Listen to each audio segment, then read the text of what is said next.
Here in the Northwest, the thing that we see more often than anything is what's called the little black ant, and these are most often misidentified as sugar ants or odorous house ants, because if you do crush them up, they will have the same kind of odor that an odorous house ant will have.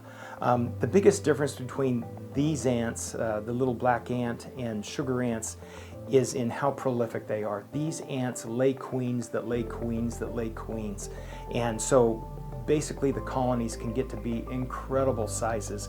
And when they decide to infest homes, again, they're attracted to the insulation in the wall areas, but these guys can come into the house by the thousands. And we've had homes where they're literally coming out of every electrical outlet in the house, every light fixture, of every room throughout the whole structure. So again, the colonies can just be gigantic. You don't get that kind of colony size with regular sugar ants or with the odorous house ants. Generally, those are very localized, can very easily be taken care of with over-the-counter remedies that you can buy. Home Depot has a product called Taro that's very effective at dealing with little small groups of ants like those. The other ants that we'll get here in the Northwest are called pavement ants, and these guys are a little bit different ant. If you've ever seen the sand that gets kicked up from in between the cracks in the concrete or in your driveway or places like that,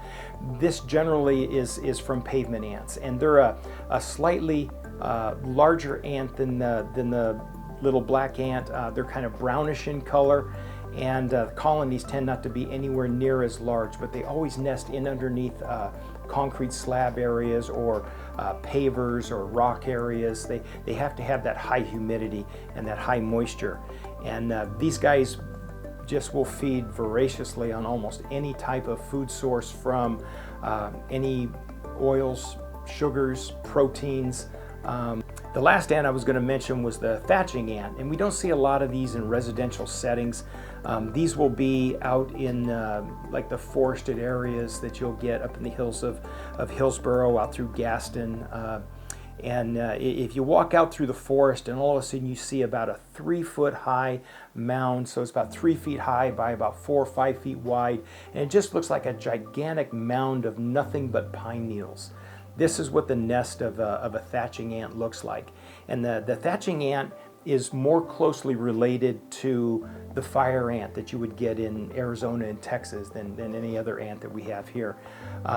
They secrete formic acid when they bite, and you get that real burning sensation, same as you do with the fire ants. And these guys are a little bit bigger than fire ants, but again, they're scavengers. They will feed on anything that's insects, dead animals, anything. I mean, they basically clean up the forest floor for anything that dies, and they do a really good job.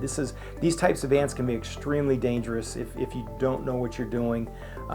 Don't go kicking over one of these mounds, because they will definitely get you before you can run away, because the colonies can be up into the 20,000s in size, and without you even noticing it, as you get close enough to the nest to touch it, you're already inside of about a 20 or a 30-foot zone of where there's probably at least 8,000 or 9,000 ants at your feet.